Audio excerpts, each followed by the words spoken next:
Guys, welcome back to my channel. അപ്പോൾ ഞാൻ ഇന്ന് വന്നിട്ടുള്ളത് ഒരു കുട്ടി വ്ളോഗായിട്ടാണ്. നമുക്കൊരു പ്രോഗ്രാം കിട്ടിയിട്ടുണ്ട്. ഒരു കല്യാണ വീട്ടിലാണ്, അതായത് പാട്ട് പാടാൻ പോകുന്നതാണ്. അപ്പോൾ ഇതിനു മുന്നേ ഞാൻ പ്രോഗ്രാമിൻ്റെ വ്ളോഗൊക്കെ ഇട്ടിട്ടുണ്ടായിരുന്നു. അതിന് നല്ല സപ്പോർട്ടാണ്, അതായത് ഒരുപാട് ആൾ കാണുന്നുണ്ട് എൻ്റെ വ്ളോഗ്. അപ്പോൾ അതുപോലെ തന്നെ ഈ ഒരു വ്ളോഗും എന്നെ സപ്പോർട്ട് ചെയ്യണമെന്ന് ആദ്യമായിട്ട് പറയുകയാണ്. അപ്പോൾ നമുക്ക് വ്ളോഗിലേക്ക് പോകുന്നതിന് മുന്നേ എൻ്റെ ചാനൽ ആദ്യമായിട്ട് ആരെങ്കിലും കാണുന്നത് പ്ലീസ് ഒന്ന് സബ്സ്ക്രൈബ് ചെയ്യണേ. അപ്പോൾ പോകുന്നതിന് മുന്നേ നമുക്ക് എന്തായാലും ഒന്ന് മേക്കപ്പ് ഇട്ട് ഒരുങ്ങണമല്ലേ. മേക്കപ്പ് ഒന്നൊന്നും പറയാൻ പറ്റില്ലെങ്കിലും എൻ്റെതായ രീതിയിലുള്ള ഒരുക്കങ്ങളാണ് ഞാൻ ചെയ്യുന്നത്.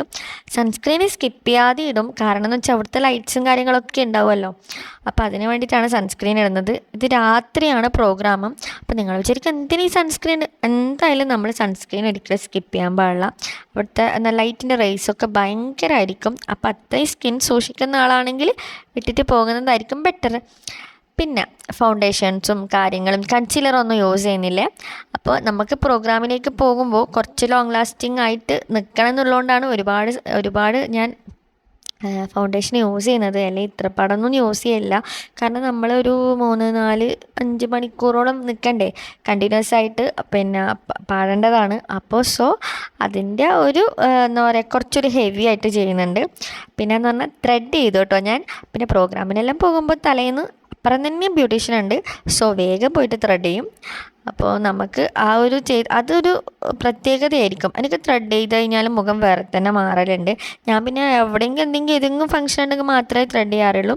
ത്രെഡ് ചെയ്തുകൊണ്ട് വേറെ തന്നെ എടുത്ത് കാണിക്കുന്നത്. പിന്നെ പിള്ളേച്ചനെ പോലെ ഇപ്പോഴും തോന്നുമെങ്കിലും കുറച്ച് കഴിഞ്ഞ് കഴിഞ്ഞാൽ ഔട്ട്ലുക്ക് ആകെ മാറും. അപ്പോൾ നിങ്ങൾക്ക് ആ ഒരു മാറ്റം തിരിച്ച് കാണണമെങ്കിൽ തന്നെ നിങ്ങൾ എൻഡ് വരെ വീഡിയോ കാണാൻ ശ്രമിക്കുക കേട്ടോ. അപ്പോൾ ലിപ് ബാം അപ്ലൈ ചെയ്തു. പിന്നെ ലിപ്സ്റ്റിക്കിൻ്റെ കേസ് പറയുകയാണെങ്കിൽ, സത്യം പറഞ്ഞാൽ എനിക്കിൻ്റെ ഷെയ്ഡ് അറിയില്ല. അവൾ തന്നപ്പോൾ എനിക്ക് ഇഷ്ടപ്പെട്ടു എന്ന് വെച്ചിട്ട് ഞാൻ അപ്പോൾ ആദ്യം ഇട്ടപ്പോൾ അത് ഏതോ ഒരു ഷെയ്ഡായിപ്പോയി. ഏതാ ഷെയ്ഡ് എന്ന് തന്നെ അറിയില്ല.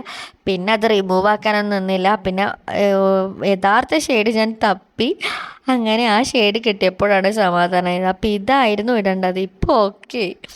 അപ്പോൾ ഞാൻ തെറ്റിയിട്ട് പോയതാട്ടോ. സത്യത്തിൽ മിക്സ് ചെയ്തതൊന്നല്ല ലിപ്സ്റ്റിക്ക്. സത്യം പറഞ്ഞാൽ ആ ലിപ്സ്റ്റിക്ക് അല്ല ഇടേണ്ടത്, ഇപ്പുറത്തതാണ് ഇടേണ്ടത്. മാറിപ്പോയി, പോട്ട് അതെല്ലാം പോട്ട്. പിന്നെ അതന്നെ വെച്ച് ബ്ലഷ് ഇട്ടു. ബ്ലഷെല്ലാം മറ്റേതുണ്ട്, എന്നാലും ഈ ലിപ്സ്റ്റിക്ക് കുറച്ച് ഡാർക്കാണ്. പിന്നെ പ്രോഗ്രാമിനെല്ലാം കുറച്ചങ്ങ് എന്താ പറയുക, ഒരു മംഗലപ്പുര പോലെ വേണ്ടേ.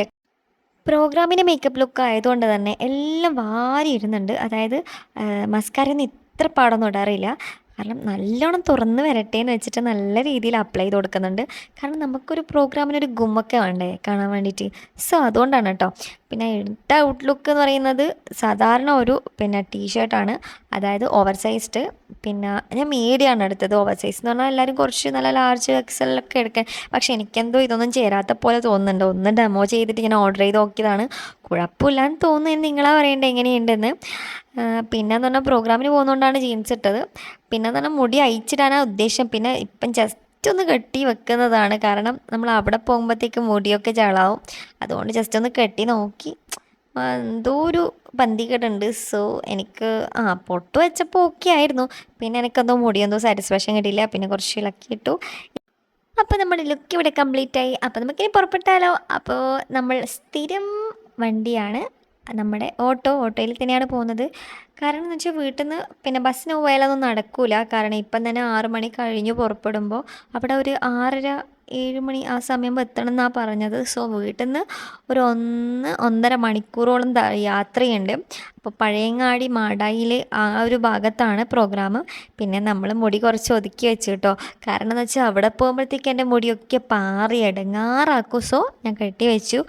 പോകുമ്പോൾ ഗൈസ് ഒട്ടും പണി കിട്ടിയെന്ന് വിചാരിച്ചതാണ്, നല്ല ബ്ലോക്ക്.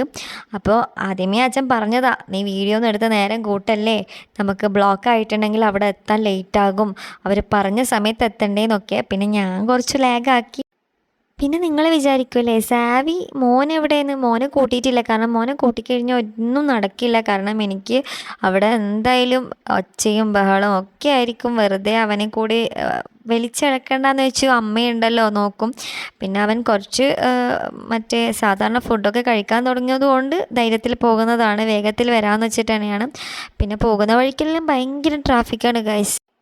അങ്ങനെ വളപട്ടണം പുഴയുടെ തീരത്തൂടെ ഞങ്ങൾ പുറപ്പെട്ടു. അപ്പോൾ കുറച്ച് സ്പീഡിൽ വിടാമെന്ന് വിചാരിച്ചാലും സ്പീഡ് അനുവദിക്കില്ല, കാരണം അത്രയും വാഹനങ്ങളുടെ ഒഴുക്കായിരുന്നു. പിന്നെ കുറച്ച് നീങ്ങി കിട്ടി, അങ്ങനെയൊക്കെ നമ്മൾ പുറപ്പെട്ടു.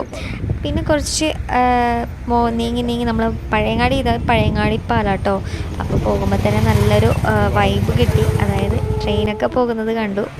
മീൻസ് ട്രെയിൻ എപ്പോൾ ഒരു നൊസ്റ്റോ ഫീലിംഗ് ആണ്. അതായത് ഞാനും ഹസ്ബൻഡും ട്രെയിനിൽ കൂടെ ഒരുപാട് പ്രേമിച്ച് നടന്നിട്ടുള്ള ആ ഒരു നൊസ്റ്റോ കേട്ടോ. കാരണം ഞങ്ങൾ കോളേജിൽ ഒരുമിച്ചാണ് ട്രെയിന് പോയത്. അപ്പോൾ ട്രെയിൻ കാണുമ്പോൾ എപ്പോൾ ഒരു നൊസ്റ്റാൾജിയാണ്.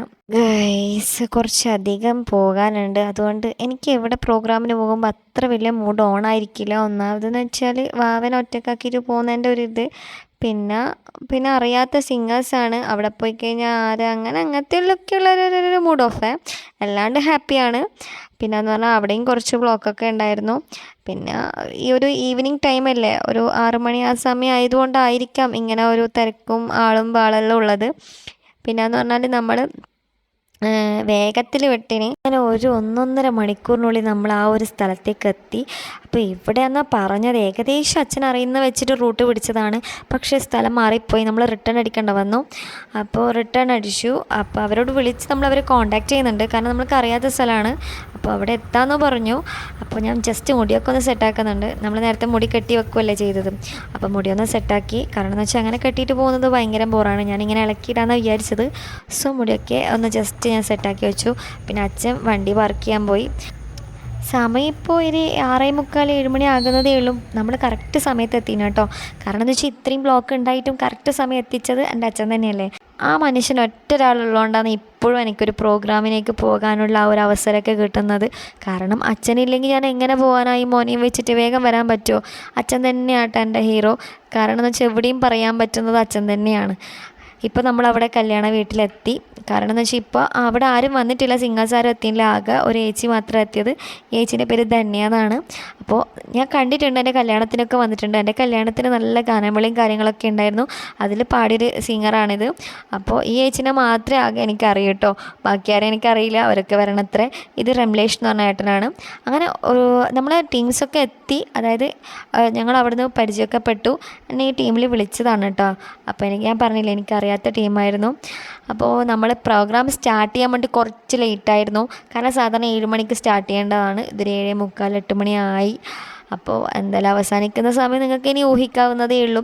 കല്യാണ വീടാണ്, അപ്പോൾ എന്തായാലും ലേറ്റാകും. അപ്പോൾ ഇത്രയും റിലാക്സ് ചെയ്തിട്ട് ഒരു പ്രോഗ്രാമിന് ഞാൻ അറ്റൻഡ് ചെയ്യുന്നത് ആദ്യമായിട്ടാണ്. കാരണം എന്ന് വെച്ചാൽ നമ്മൾ പോകലും പ്രോഗ്രാം തുടങ്ങലും പാടലും ഒക്കെയാണ്. കാരണം ഇതെന്ന് വെച്ചാൽ നല്ല സെറ്റ് ചെയ്ത് മൈക്കൊക്കെ ഒന്ന് സെറ്റാക്കി വെച്ചു, പാട്ടിൻ്റെ ലിസ്റ്റൊക്കെ ചെയ്തു. അങ്ങനെ കുറച്ച് സിംഗേഴ്സൊക്കെ എത്താൻ വൈകി, അവരൊക്കെ വന്ന് അങ്ങനെ കുറച്ച് റിലാക്സ് ചെയ്തിട്ടാണ് പാട്ട് തുടങ്ങിയത്. അതുകൊണ്ട് തന്നെ കുറച്ച് ലേറ്റായി. പിന്നെന്ന് പറഞ്ഞാൽ സ്റ്റേജിലിരുന്നിട്ടാണ് ആൾക്കാർ സിംഗേഴ്സ് തമ്മിൽ അടുത്തത് അവർക്ക് ഫുൾ പാട്ടൊക്കെ സെറ്റാണ്. അടുത്തത് പാടാം, ഇത് പാടാം, നെക്സ്റ്റ് പാടാം, അങ്ങനെയൊക്കെ നമ്മൾ പ്ലാൻ ചെയ്യുന്നതൊക്കെ നമ്മൾ സ്റ്റേജിലിരുന്നിട്ട് തന്നെയാണ്.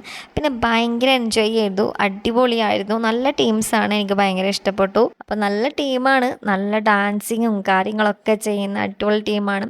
ഞാൻ ജസ്റ്റ് ചെറിയ ചൂടൊക്കെ വെച്ചു. ഞാൻ അങ്ങനെ ഡാൻസ് കളിക്കും, പക്ഷേ എനിക്ക് പാടിക്കൊണ്ട് കളിക്കാൻ അത്ര വലിയ വശമായിട്ടില്ല. എന്നാലും ഞാനത് ട്രൈ ചെയ്യുന്നുണ്ട്. പുകെ ആയി വരുന്നു ഞാൻ വിചാരിക്കുന്നു. നല്ല സെറ്റാണ് കേട്ടോ, ഇവർ അടിപൊളിയാണ്. ഇവർ ഭയങ്കര എനർജറ്റിക് ടീമാണ്. കാരണം ഞാൻ ആദ്യമായിട്ടാണ് എക്സ്പീരിയൻസ് ചെയ്യുന്നത് ഇവരുമായിട്ട്. കാരണം ഞാൻ ആദ്യമായിട്ടാണല്ലോ ഇവരപ്പുറം പ്രോഗ്രാം ചെയ്യുന്നത്. എന്നെ വിളിച്ചത് ജോഷ്മേച്ചിയാണ്.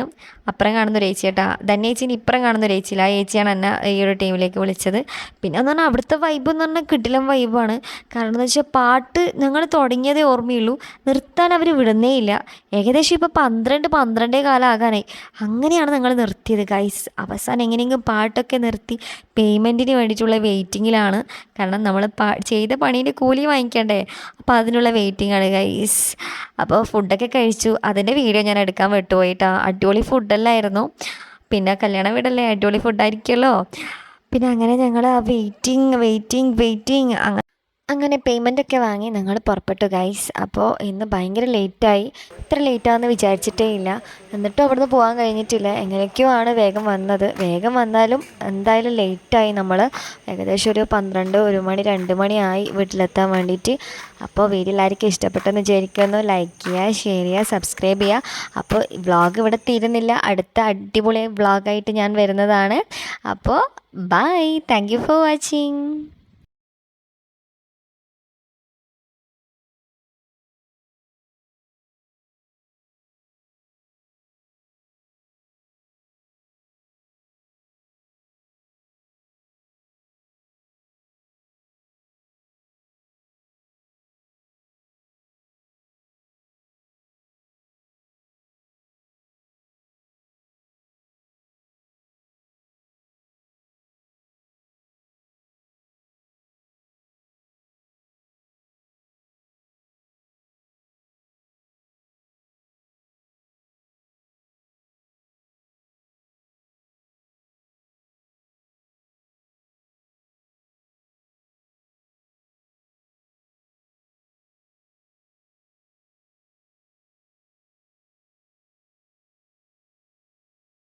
ഗൈസ് ഇത്ര ലേറ്റ് ആവുമെന്ന് ഞാൻ വിചാരിച്ചിട്ടേ ഇല്ല. മോനെ ആലോചിക്കുമ്പോൾ എനിക്ക് സങ്കടം തോന്നുന്നു. കാരണം നന്ന ലേറ്റായി പോയി. അപ്പോൾ എൻ്റെ വിശേഷങ്ങളും കാര്യങ്ങളും ഒന്നും അവസാനിക്കുന്നില്ല. അപ്പോൾ ഈ ഒരു ചെറിയ വ്ളോഗ് ഇവിടെ തീരുന്നു. പിന്നെ പോകുമ്പോൾ ആ പോകുന്ന ഇരുട്ടും വഴിയൊന്നും ഞാൻ എടുത്തിട്ടില്ല. ഭയങ്കര ഇരുട്ടായിരുന്നു. അതുകൊണ്ട് വീഡിയോ കുറച്ച് എന്താ പറയുക കട്ടായിട്ടാണ് എടുത്തത്. അപ്പോൾ വീഡിയോ എല്ലാവർക്കും ഇഷ്ടപ്പെട്ടെന്ന് വിചാരിക്കുന്നു. ചാനൽ ആദ്യമായിട്ട് ആരെങ്കിലും കാണുന്നുണ്ടെങ്കിൽ പ്ലീസ് ഒന്ന് സബ്സ്ക്രൈബ് ചെയ്യുക. Thank you for watching.